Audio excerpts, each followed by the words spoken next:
네, 시청자 여러분 반갑습니다. 뉴스 더 개벽입니다. 세계 곳곳에서 발생한 개벽 소식 전해드리겠습니다. 네, 도널드 트럼프 미국 대통령의 미국 우선주의가 역설적으로 한국 방위 산업의 성장 기회가 되고 있습니다.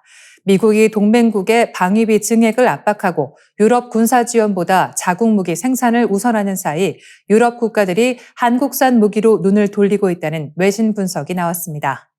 미 정치 전문 매체 폴리티코는 한국이 세계 무기 수출 시장 9위에 오르며 주요 방산국으로 부상했다고 보도했습니다. 특히 한국은 유럽 나토 회원국 시장에서 미국에 이어 두 번째로 큰 무기 공급국으로 올라섰습니다. 한화그룹, 현대로템, LIG 넥스원, 한국항공우주산업 등 국내 4대 방산기업의 올해 합산 매출은 370억 달러, 우리 돈 약 56조 원에 이를 것으로 전망됩니다. 이는 2021년의 약 4배 수준입니다. 한국 방산의 강점은 빠른 납기와 가격 경쟁력입니다. 우크라이나 전쟁 이후 유럽의 무기 수요가 급증했지만 미국과 유럽 방산업체들은 생산 확대에 어려움을 겪었습니다. 반면 한국은 북한의 상시적 위협에 대응하며 구축해온 생산 기반을 바탕으로 신속한 공급 능력을 보여줬습니다. 폴리티코는 한국의 이른바 빨리빨리 문화가 방산 수출 경쟁력으로 작용했다고 평가했습니다.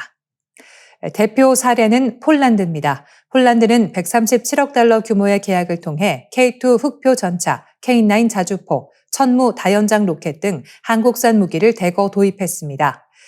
한국 업체들은 단순 판매에 그치지 않고 기술 이전과 현지 생산, 유지, 보수까지 묶은 협력 방안을 제시하며 유럽 국가들의 관심을 끌었습니다. 중국산과 러시아산 무기보다 정치적 부담이 적다는 점도 한국산 무기의 장점으로 꼽힙니다.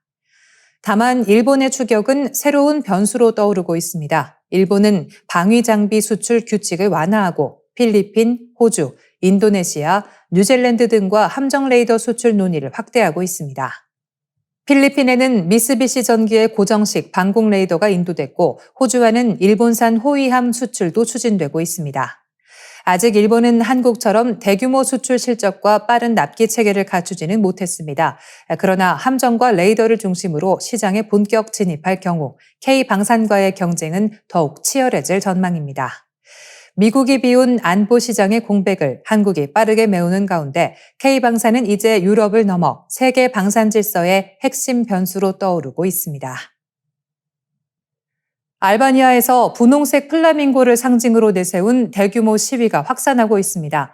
발단은 도널드 트럼프 미국 대통령의 맞사위인 제러드 쿠슈너가 추진하는 호화 리조트 개발 사업입니다.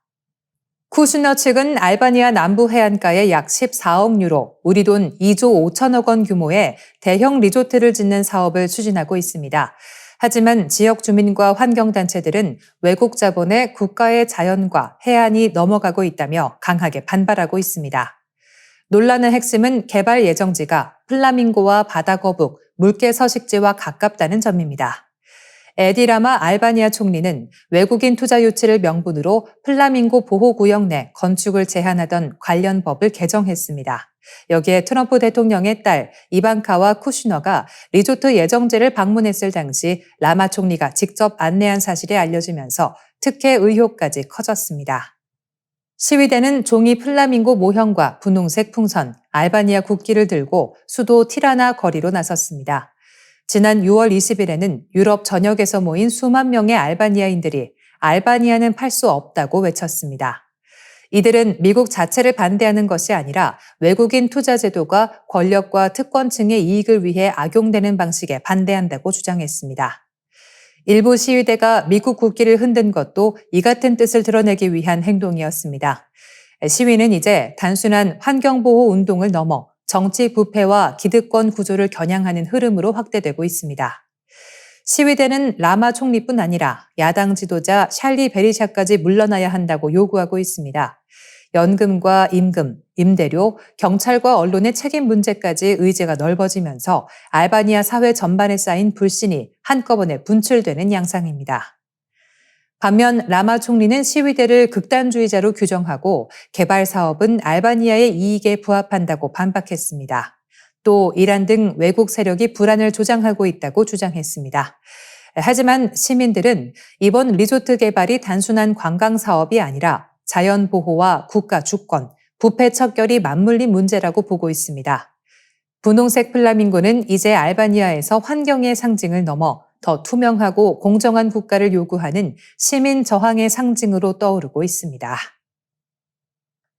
중국 내륙 물류 지도를 바꿀 핑루 운하가 완공 단계에 들어서며 시범 운항을 시작했습니다.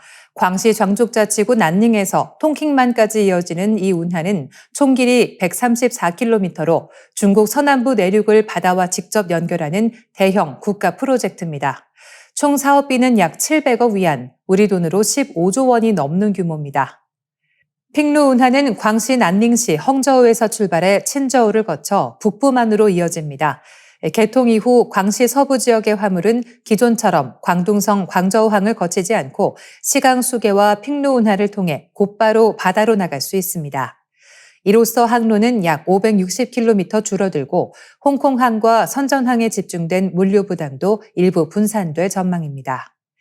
핵심 난제는 높은 고도차였습니다. 핑루 운하 구간은 수위차가 최대 65m에 달해 이를 극복하기 위해 마다오, 치스, 칭옌 등 3개 대형 관문이 설치됐습니다. 관문은 길이 300m, 폭 34m, 깊이 8m 규모로 5,000톤급 선박 운항을 가능하게 합니다. 전체 구간에는 104개의 교량이 있으며 이 가운데 27개 교량은 신설 또는 개보수됐습니다. 중국이 이 운하에 주목하는 이유는 단순한 지역 개발을 넘어섭니다. 핑루 운하는 육상, 해상, 항공 물류를 결합하는 이른바 입체 물류망의 핵심 축입니다. 광시의 내륙 수로망과 윈난, 구이저우 지역의 물류를 베이브만 항구와 연결해 중국 남부와 아세안 북부를 잇는 국제 물류 허브로 키우겠다는 구상입니다. 이런 전략은 중국의 전국 교통망 계획과도 맞물려 있습니다. 중국은 고속도로, 고속철도, 항공, 내륙 수로를 하나의 국가 통합망으로 묶는 구상을 추진하고 있습니다. 특히 2035년까지의 장기 교통 계획에는 베이징에서 푸젠성 푸저우와 핑탄을 거쳐 타이베이까지 이어지는 철도 도로 구상도 반영돼 있습니다. 중국이 대만 통일 이후까지 염두에 두고 본토와 대만을 연결하는 교통망을 상정하고 있다는 점에서 이 계획은 단순한 물류 구상을 넘어 지정학적 의미를 갖습니다. 대만 해협을 건너는 방식으로는 교량보다 해저 터널이 유력하게 거론됩니다. 핑탄에서 대만 신주까지 약 125km 구간을 잇는 초장거리 터널 구상입니다.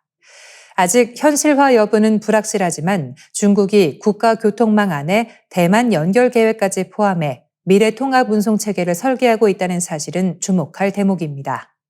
여기에 전기 선박, 메탄올 이중 연료 선박, 지능형 항해 시스템, 통합 배차 플랫폼까지 결합되고 있습니다.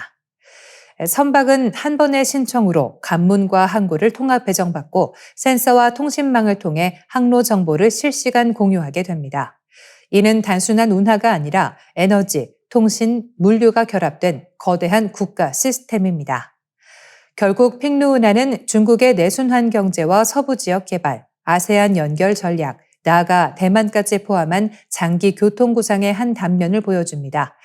앞으로 중국 중서부와 북부 내륙의 산업 제품이 저비용 수로 물류를 타고 국내외 시장으로 더 빠르게 쏟아져 나올 가능성이 커졌습니다.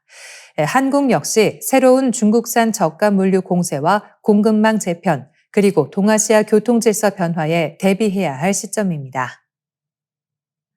미국 시사주간지 뉴스위크가 발표한 2016 아시아 태평양 최고 병원 임상 분야별 순위에서 한국 대형 병원들이 주요 임상 분야 1위를 휩쓸며 아시아 의료의 중심으로 떠올랐습니다. 이번 평가는 뉴스위크가 독일 글로벌 조사기관 스타티스타에 의뢰해 한국과 일본, 호주, 싱가포르, 대만 등 아시아 태평양 11개국 의료진 8천여 명을 대상으로 진행한 온라인 설문과 의료 성과 지표, 환자 만족도 등을 종합해 산정한 결과입니다. 평가 분야는 암과 호흡기, 소화기, 순환기, 내분비, 신경과 정형, 소아청소년, 심장수술, 신경수술 등 10개입니다.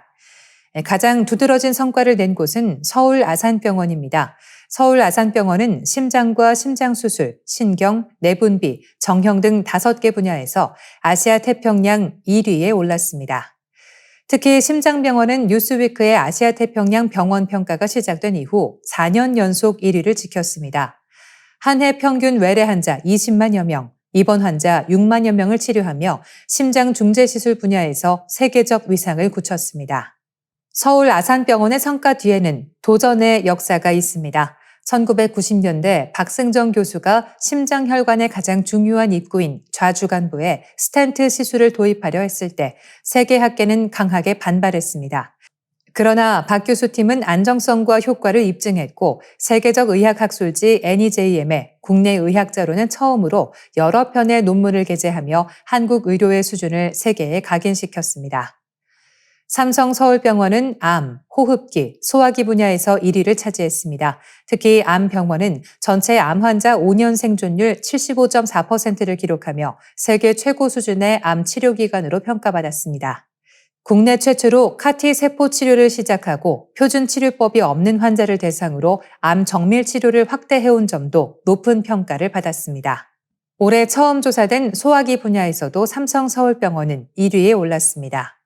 식도암과 췌장암 등 치료가 어려운 중증 질환에서 국내의 평균을 크게 웃도는 생존율을 보이며 최소 침습 수술과 정밀 치료 역량을 입증했습니다.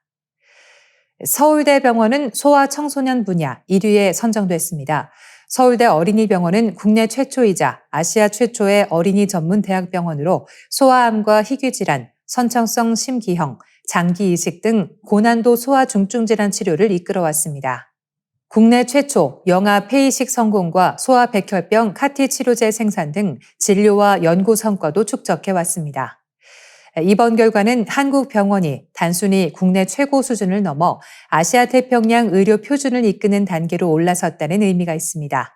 중증 질환 치료와 첨단 의료 기술, 환자 중심 진료 체계가 결합되면서 한국 의료의 국제적 신뢰도는 더욱 높아지고 있습니다. 뉴스 더 개벽 여기서 인사드리겠습니다. 내일 이 시간 다시 찾아뵙겠습니다.